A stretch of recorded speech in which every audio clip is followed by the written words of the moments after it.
Well, I'm working on my 67 Mustang again, and today I'm working on the shifter. Now, this car came with a console, and it's got tinted glass and vents on the center of the dash and things like that, but no air conditioning.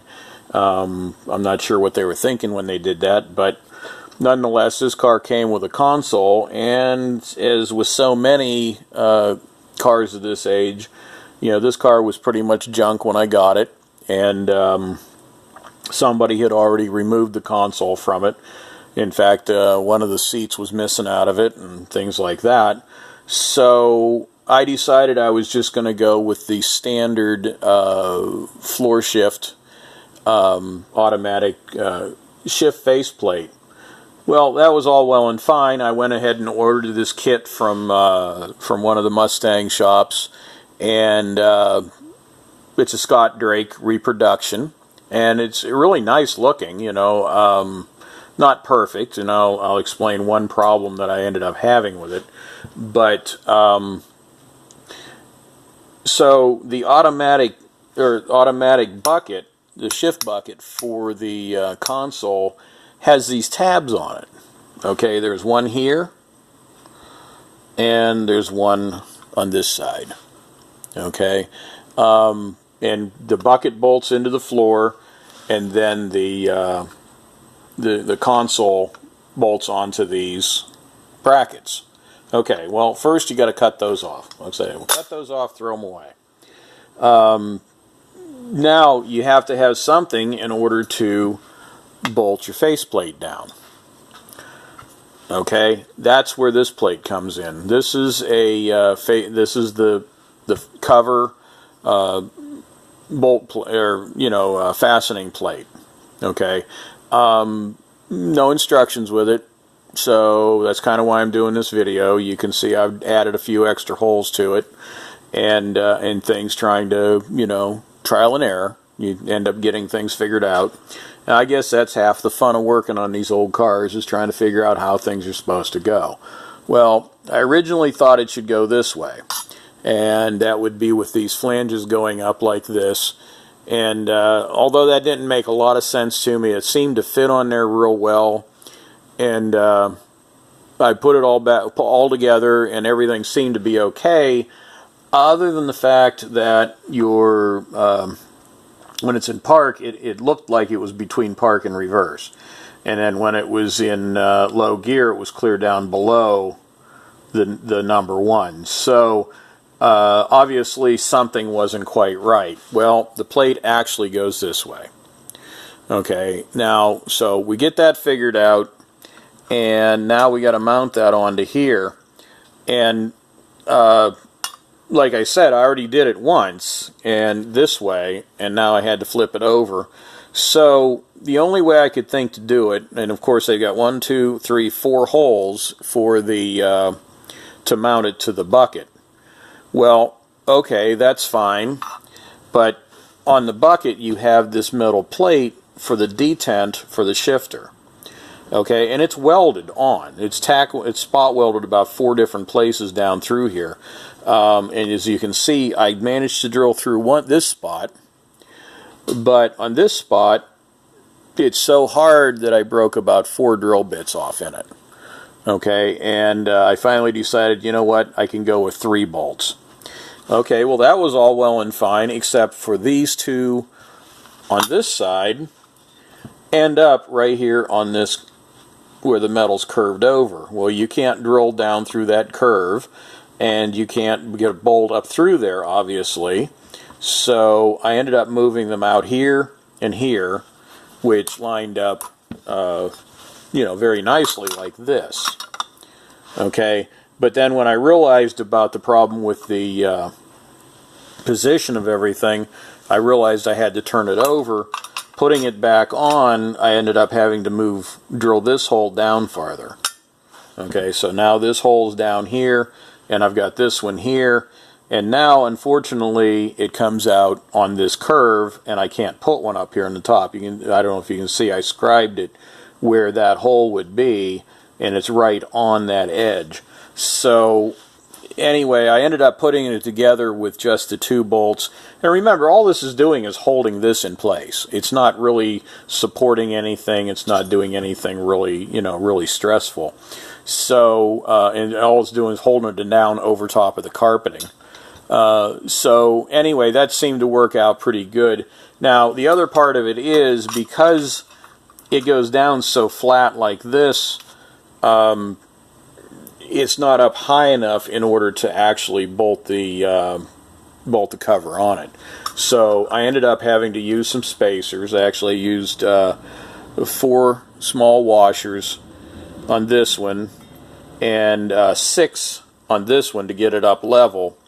Okay, now that worked out pretty good, but on the bottom side, you don't really have a space here to put a nut, because this has got to bolt down on top of the floor, and if you've got a nut down here, maybe especially this one up here, it's not going to bolt down flat onto the floor. So what I opted to do was to use some countersink screws, and I actually drilled countersinks in there, put it in, and now you can see that screw is pretty much flush with the bottom. Now we shouldn't be having a problem with that. And with the number of washers and the height of the plate, it actually is going to be just about the height of the nut, which again, this sets up in slightly. You can see this is where the screws come down through, and this can actually go up a little bit, so you're pretty good with that. I put it all together and it seemed to be pretty good that way. The second problem you run into, or the next problem you run into with a console version shifter in comparison to just a floor shift, is the indicator light. Okay, so now this is the indicator light for the non-console car. The one for the console is different, again, because the indicator is actually up inside the console. It's a different setup. Well, I looked at it online at one of the Mustang places, and they had they sell this piece. Okay, mine's working fine. The detent and everything's working fine on it. It's got a tiny bit of rust down here, but for the most part it looks real good. The bucket's in good shape, the lever's in good shape, so I wanted to go ahead and reuse this. The Scott Great kit came with the new bushings for the lever here. Okay, so that's nice and tight now. But this light has to go right here. Okay, and then that's going to shine up through the indicator in order to show, what gear you're in. Well, you can see there's no place to mount that. Well, I looked at a video at one of the parts places, because they sell this and they showed how to actually replace this. And that was all well and fine, but what I noticed about it was the replacement shifter also did not have any place to mount the indicator. But I could see where it was mounted on the other one. It had actually a bracket that came around like this with a square hole in it, and then this would pinch and go into that square hole. Well, obviously I'm not going to be able to drill into this right here on either side because it's welded. So I had to find a way to do that. So I took a small piece of sheet metal, and again I drilled a couple holes here because, again, trial and error. But I cut a square or rectangular hole out to snap this into, and a hole here for the screw. And then I went ahead down here. I don't know if we can see it or not. Yeah, I think we can. I drilled a hole right there and tapped it. And that way, now all I have to do is I'll just take my screw and screwdriver here and mount that in there. Okay, so now once this bracket's in there, okay, now you can see how I've got the bracket mounted in there. Now I can go ahead and take my lamp, and remember the wires have to come out toward the front, so we can take the lamp and then just, it's a little difficult, but it'll do. clip it right on there, and then it will slide up and down slightly. I could spread that out a little bit so it was tighter. You know, I may have to do some adjusting when it comes to the final assembly, but then your wires come out toward the front here, and it should be good. So then we'll go ahead and put that bracket on. And again, what I'm going to do is I'm going to put my bolt up through the bottom. I'm going to put 4 washers on here for spacers, as you can see there. Then I'm going to go ahead and slide the bracket over top of that. Okay. Try to make sure I put it on the right way. Slip that down over the bolt and start a nut on the top of it. Now I'm just going to start the nut. I'm not going to actually tighten it because I need a little bit of space in order to work the other bolt up into place, and I'm having a little trouble getting that nut started. There we go. It's started. Now I'm going to go ahead and put the bolt up through the other spot. I'm going to stack 6 of the washers on here. Let's see, that's 1, 2, 3, 4, 5, 6. For some reason I got a spare washer laying up there. Did I not put enough? There's 4. Okay. Let me see.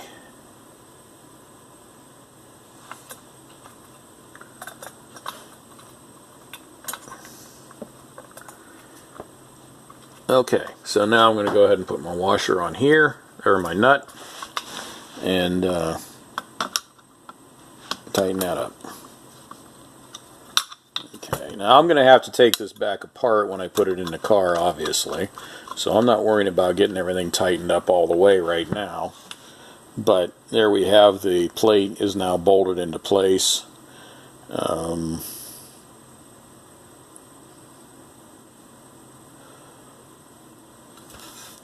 Let's see here.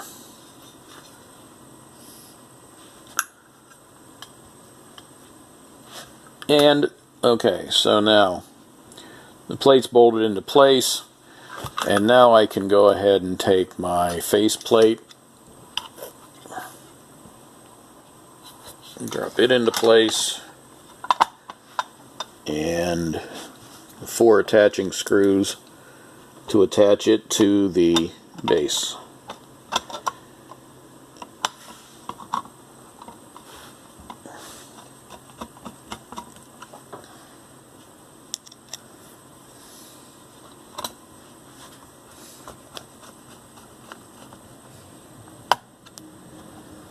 And I'm not going to put it all the way in tight because, like I say, I'm going to have to take it all back apart again anyway to mount it in the car. But there's your 4 screws in there. Now the other problem I came up with, and now you see, if you push the detent up, it'll shift, it'll stay. There's first, second, drive, neutral, reverse, and park. So it's actually lining up exactly where it's supposed to be. The wiring's coming out the front here to go up under the dash, and it looks like it's pretty level. So that looks pretty good right there. But the other problem I came up with on this is in the shift knob itself. Like I said, this is a Scott Drake reproduction kit, and what I did was I bolted it on. Now this is the button that goes that you push in order to push the detent. Now the easiest way to get it put on is to actually push the detent up and go to a position where the detent is actually up, okay? That way, because this has got to line up inside the handle and then come down over like this. You can see there is a metal plate that this goes up against, and that has to be down toward the button. This side's plastic. It's got to be the other way. It's got to be down like this. Okay, so now slip that in here and slide the shift knob down over it. Okay, Now, the problem that I ran into was the button. It's supposed to pop out. Okay, you push it in, you shift it into another gear, and then the button should pop back out. Well, the problem I was running into with this is that the button wouldn't pop out. I tightened down the set screw, and the button wouldn't pop out. It was binding. I took it back apart, and I realized what's going on with it is, like I say, this is a reproduction. And if you look straight at it here, I don't know if you can tell or not, but the set screw is off to the left slightly. So what happens is whenever you tighten that set screw, the handle cocks sideways and binds the button. I didn't exactly know what to do about it, but I don't know if I could contact them and they could send me one that's actually drilled straight. But I did find a workaround on it, and what I found was, you know, the hole right here on the end of the shifter, where the set screw goes into, okay, it's pretty big, and I decided what I needed to do was relocate that hole a little bit. So I tried just drilling it over farther. That didn't seem to help anything. So what I did is I ended up covering that and filling it with JB Weld. And when it started to get hard, I went ahead and put the handle back on with the button. And I just snugged it up. I didn't put it on tight. I just snugged it up a little bit. I'm having a little trouble getting that back on there again. But okay, so it's in there. Okay, and so I just snugged it up a little bit to put a little spot in there, and then once I tighten this, so I'll put it up in park, and you can see that the button now pops out. I can tighten that handle a little bit more so that it's not tweaking around on me. Okay, and the button pops back out. So, like I say, I think the main reason for that was that that this set screw was actually off a few degrees around the knob, and what it was doing, it was just pulling it over and jamming it. So now that I've got that, like I say, JB Weld, and I filed it off real good, nice and round, so that it fits on there real well. I put it on when it was still a little bit soft, and I found a good sweet spot where it would actually pop back out like it's supposed to. And I just tightened it enough to put a little mark in there. And then I took it out. Once it got hard, I went ahead and used a little drill bit by hand and just made it a little deeper. And then now it's lined up pretty good. So there is your completed shifter lever for a conversion from a console over to just a regular floor shift. So thanks for watching.